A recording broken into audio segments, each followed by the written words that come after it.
अस्सलाम वालेकुम दोस्तों, अपनी नेक्स्ट वीडियो के साथ आपको वेलकम करता हूं अपने इस चैनल में। उम्मीद सब खैरियत से होंगे। तो चलते हैं आज की अपनी अहम न्यूज और इन्फॉर्मेशन जानब। सबसे पहले तो दोस्तों बात करेंगे कि इमिग्रेंट्स के हक में सुप्रीम कोर्ट जाने का फैसला किन्होंने किया है, क्यों कर किया है और किस वजह से किया है, इस पे बात करेंगे वीडियो के सबसे पहले टॉपिक में। उसके बाद स्पेन नेशनलिटी पर किसी और मुल्क में जाके आप वहां पे जा बसे हैं तो उसके लिए कुछ अहम अपडेट, कौन सी ऐसी एहतियातें जो आपने करनी है, इस पे मैंने कुछ इन्फॉर्मेशन शेयर की थी जिसपे बेशुमार दोस्तों के कमेंट आए, क्योंकि वो इसके बारे में कंप्लीट जानना चाहते हैं। कुछ खदशात हैं जो मैं दूर करने की इस टॉपिक में कोशिश करूंगा। उसके बाद स्पेन ओपन इमिग्रेशन की तारीख जो है वो कंफर्म हो चुकी है, कौन सी तारीख को ये ओपन होगी, कौन सी तारीख को बंद होगी, इस पे बात करेंगे। उसके बाद कतलूनिया में 250 यूरो हर महीने कौन अप्लाई कर सकते हैं, इस पे बात करेंगे वीडियो के आखिर में। तो दोस्तों वीडियो डिटेल्स जानने से पहले आपको बताता चलूं कि कौन कौन से लिंक आपको नीचे डिस्क्रिप्शन में मिलेंगे जिनको आप क्लिक करके खुद भी रीड कर सकेंगे।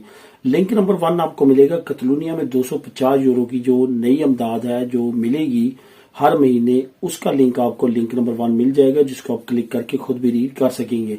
तमाम दोस्तों से गुजारिश है लाजमी तौर पर चैनल को सब्सक्राइब करें। अगर अभी तक आपने चैनल को सब्सक्राइब नहीं किया तो लाजमी तौर पे करें, क्योंकि बहुत सारे अहम टॉपिक जो है डेली बेस पे मैं यहाँ पे डिस्कस करता हूँ।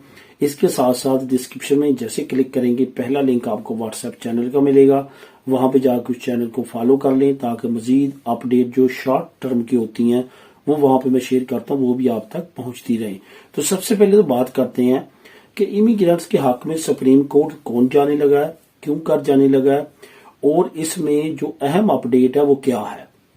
जैसा कि मैंने अपनी लास्ट वीडियो में आप लोगों के साथ शेयर किया था कि हुकूमत ने कुछ सूबों को कुछ अहम चीजें, कुछ अहम जो मामलात है सौंप दिए हैं।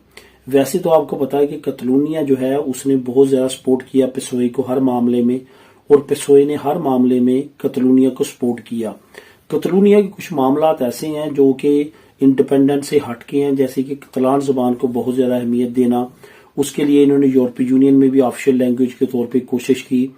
अब इमिग्रेशन में एक नई अपडेट आई थी जो मैंने लास्ट वीडियो में आप लोगों के साथ शेयर की थी, उसका मैंने लिंक भी शेयर किया था कि हुकूमत ने सूबों को कहा जिन सूबों में एक अलहदा से इलाकाई जुबान है कि वहां पे वो अपनी जुबान को इमिग्रेंट्स पे लागू कर सकते हैं, जिसमें कतलूनिया है सबसे बड़ा सूबा जहां पे सबसे ज्यादा इलीगल इमिग्रेंट्स, अनडॉक्यूमेंटेड इमिग्रेंट्स हैं। उसके बाद पाइस बास्को है। तो यहाँ पे क्योंकि कतलान बोली जाती है, पाइस बास्को में उस्केरा बोली जाती है, तो इस वजह से इन दोनों सूबों में ये खास तौर पे मसला था। तो अब क्या हुआ है कि हुकूमत ने इन सूबों को इख्तियारात दिए। इन सूबों ने कहा कि हम इमिग्रेंट्स से कतलान सर्टिफिकेट मांगेंगे, कतलान की जो लैंग्वेज है उसके बारे में पूछेंगे, उनसे क्वेश्चन जवाब होंगे। तो इस पे जो है वो पता चल जाएगा कि जो इमिग्रेंट्स यहाँ पे रहना चाहते हैं हमारे सूबों में वो हमारी जुबान को अहमियत देंगे तो रखेंगे, वरना उनके हम डॉक्यूमेंट रिन्यू नहीं करेंगे। ये रिन्यूवेशन पे बात जा रही है। तो यहाँ पे बहुत ज्यादा खदशात बड़े इमिग्रेंट्स के और मुख्तलिफ तंजीमों की तरफ से, जो कि ह्यूमन राइट्स की तंजीमें हैं, सिविल तंजीमें हैं, जो रेड क्रॉस का अदारा है, इस तरह के दूसरे अदारे हैं जो इमिग्रेंट्स के हकूक के लिए काम करते हैं, उनके खदशात बड़े कि ये जो मामलात हैं ये बढ़ सकते हैं और इसकी वजह से इमिग्रेंट्स को आने वाले वक्त में डिस्क्रिमिनेशन का सामना करना पड़ सकता है। अब यहाँ पे मैं एक छोटा सा आप लोगों के साथ बार्सिलोना की एक अदालत का फैसला शेयर करता चलूं, जिसके बारे में मैंने एक मरतबा अपनी वीडियो में मैं लिंक आप लोगों के साथ बात की थी। इस वक्त वो जरूरी है ताकि आपको सही तौर पे इसके कनेक्शन की समझ आ सके। एक क्वेश्चनियर होता है जिसको हम शेफ बोलते हैं इंग्लिश में, उसको एक होटल ने सिर्फ इस वजह से निकाल दिया कि तुम्हारे पास जो है B1 कतलान सर्टिफिकेट नहीं है, यानी कि तुम कतलान प्रोफेशनली नहीं बोलते, बेसिक लेवल की तुम्हें आती है, हमें प्रोफेशनल लेवल की चाहिए। हालांकि उसने किचन में काम करना था, वो शेफ था। उसको निकाल दिया गया, उसने केस कर दिया अदालत में, बार्सिलोना की इलाकाई अदालत ने। अदालत ने होटल को, रेस्टोरेंट को ना सिर्फ जुर्माना किया बल्कि उसको दोबारा कहा कि इसको रखो, अगर नहीं रखोगे तो इससे बड़ा जुर्माना तुम्हें पे करना पड़ेगा, क्योंकि ये काम में डिस्क्रिमिनेशन में आता है।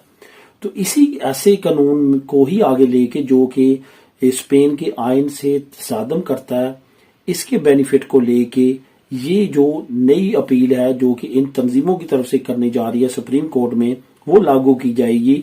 मतलब कि इमिग्रेंट्स को जुबानों की बुनियाद पे तकसीम ना किया जाए कि कतलूनिया में है तो आपको कतलान आनी चाहिए, पाइस बास्को में है तो आप बास्को आनी चाहिए, वरना आपके पेपर नहीं होंगे। बल्कि उन्होंने काम करना है, उन्होंने टैक्स पे करना है, वो यहाँ पे बेहतर रोजगार के लिए, बेहतर लाइफ के लिए आए हैं, तो उनको मौके देने की बजाय इस तरह के डिस्क्रिमिनेशन उनके साथ ना की जाए। तो इस तरह से तंजीमों ने अनाउंस किया है कि वो सुप्रीम कोर्ट में जा रहे हैं इस कानून के खिलाफ कि कतलूनिया हो या पाइस बास्को हो, वो बिल्कुल भी जुबान का सर्टिफिकेट रिनिवासियों के लिए नहीं मांगेंगे। और इसमें 99% चांस है कि ये जो कानून होगा, जो फैसला होगा सुप्रीम कोर्ट का, वो तंजीमों के हक में होगा, हुकूमत के अगेंस्ट होगा। बिलाशुबा पेशोए हुकूमत जो है वो इमिग्रेंट्स के हक में 1000 दर्जे बेहतर है, लेकिन कुछ मामलों में वो ब्लैकमेल होते हैं, क्योंकि ये जो इलाकाई हुकूमतें हैं, छोटी छोटी जमातें हैं, ये पेशोई को सपोर्ट करती हैं अगेंस्ट पॉपुलर पार्टी वोक्स। तो इसी तरह से हुकूमत भी है, कुछ लो और कुछ दो की पॉलिसी पे है, कुछ बातें जो है वो इलाकाई हुकूमतों की भी मानती है ताकि मामला बने रहे, बिगड़े ना। तो इस वजह से ये अब सुप्रीम कोर्ट डिसाइड करेगी इस नए फैसले से, और इमिग्रेंट्स के हक में इंशाल्लाह ताला आने वाले वक्त में बेहतरी के फैसले आएंगे। अब दोस्तों बात करते हैं स्पेन नेशनलिटी पर। किसी और मुल्क में अगर आप जाते हैं तो उस पे आपको कुछ कंफ्यूजन हैं, कुछ खदशात हैं, जो मैंने रिसेंटली अपनी एक वीडियो में आप लोगों के साथ शेयर किए थे कि आपने वहां के स्पेन की कौंसलेट एम्बेसी में जाके अपना एड्रेस रजिस्टर्ड करवाना होता है, वहां पे उनको बताना होता है मैं कहाँ रह रहा हूँ, वहां पे एक सर्टिफिकेट वो इशू करते हैं, उस सर्टिफिकेट पे आप स्पेन में आके धनी अपनी रिन्यू करवा सकते हैं बगैर एड्रेस के, बगैर पतरोना मिनटों के। ये सारी चीजें मैंने अपने उस टॉपिक में कवर की थी, और साथ कहा था 3 साल के अंदर अंदर अगर आप पाकिस्तान जो स्पेन की नेशनलिटी है उसको इस्तेमाल नहीं करते तो ये आपकी जो है वो खत्म कर देते हैं। ये उन लोगों के लिए जो यहाँ पे पैदा नहीं हुए, ये जहन में रखना है। और उन लोगों के लिए जिनके पास जो है वो सिर्फ एक नेशनलिटी है, यानी कि सिर्फ स्पेन की, उन्होंने अपनी मुल्क की नेशनलिटी कैंसिल कर दिया, उन पे भी ये कानून लागू नहीं होता। अब फॉर एग्जांपल जिस बंदे की ये कैंसिल हुई थी, जो मैंने उस वक्त वीडियो में मैंने आप लोगों के साथ शेयर किया था, वो बंदा अर्जेंटाइन का है। अर्जेंटाइन का स्पेन के साथ डुअल नेशनलिटी का एग्रीमेंट है। अर्जेंटाइन के लोग दोनों मुल्कों की नेशनलिटी रखते हैं। अब अगर पाकिस्तान, इंडिया या इस तरह का और कोई मुल्क का नेशनलिटी लेता है तो ये याद रखें कि उसने अपने मुल्क की नेशनलिटी छोड़नी है। यूएनओ का कानून है, आप उस बंदे की नेशनलिटी कैंसिल नहीं कर सकते जिसके पास सिर्फ एक मुल्क की नेशनलिटी है, उसको लावारस नहीं कर सकते, बेवतना नहीं कर सकते। इस वजह से उस पर भी ये कानून लागू नहीं होता, उसकी भी ये कैंसिल नहीं कर सकते। जिन लोगों की स्पेन में ऑटोनोमो चल रही है, कि बंदा वर्कर रखा हुआ ऑटोनोमो चल रही है, जिन बंदों का स्पेन आना जाना है, जो बंदे इंटरनेशनल सफर करते हैं, यूरोप से बाहर हैं, यूरोप के अंदर नहीं है, यानी कि अगर तो यूरोप के अंदर है तो आप पे ये कानून लागू नहीं होता। आपकी ऑटोनोमो चल रही है, कोई वर्कर काम कर रहा है आपकी ऑटोनोमो पे, आप वहां पे नहीं रहते, फिर भी आप पे ये कानून लागू नहीं होता। जाते रहते हैं, सफर करते रहते हैं यूरोप से बाहर, यूरोप के अंदर ऐसे, तो आपका वो नेशनलिटी इस्तेमाल हो रही है तो आपकी बिल्कुल भी वो 3 साल वाला कानून आप पे लागू नहीं होगा। इस वजह से इन क्वेश्चंस के जो आपने पूछे हैं उनके मैं जवाब देता चलूं कि इसके बारे में बेफिक्र रहें। लेकिन जो चीज मैंने उस वीडियो में आप लोगों के साथ शेयर की थी, और ये जिस वक्त वाकया पेश आया था उस वक्त भी मैंने स्पेशल इस पे वीडियो बनाई थी, लिंक भी शेयर किया था। उस वक्त ये मामला उस लिहाज से उन चीजों को आपने समझना है, बाकी ये जो सारी चीजें हैं वो आप पे लागू नहीं होती।